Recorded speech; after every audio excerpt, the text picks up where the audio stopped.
Giorgia Meloni, 45 ans, devient la première femme qui occupe le poste de chef du gouvernement italien. Elle présentait ce vendredi après-midi la composition de son gouvernement qui prêtera serment samedi matin au palais du Quirinal. Assurée d'une confortable majorité au Parlement, elle entrera en fonction le début de la prochaine semaine. Dunque, buongiorno a tutti.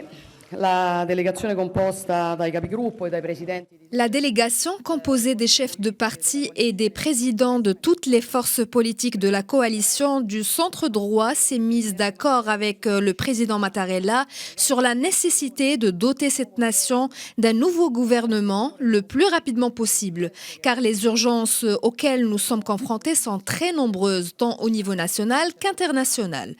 L'ensemble de la coalition qui, sans surprise, a donné une indication unanime disant à l'image de la majorité parlementaire en proposant au président de la République de me désigner pour être la personne chargée de former le nouveau gouvernement. Proponendo al Presidente della Repubblica l'indicazione della sottoscritta come persona incaricata di formare il nuovo governo. Concernant la formation gouvernementale, Giancarlo Giorgetti devient le nouveau ministre de l'économie. Piantedosi, lui, atterrit à l'intérieur dans un gouvernement nationaliste pour lequel les questions de sécurité et d'immigration sont centrales. Il connaît bien les lieux et avait été notamment le chef de cabinet de Matteo Salvini. Ce dernier revient au poste de vice-premier ministre qu'il avait déjà occupé à l'issue des élections de 2018.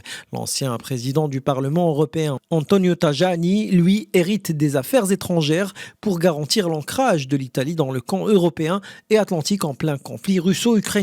Selon les analystes, ce nouvel exécutif italien se veut le reflet de l'équilibre des forces au sein de la coalition de droite qui a gagné les élections législatives du 25 septembre.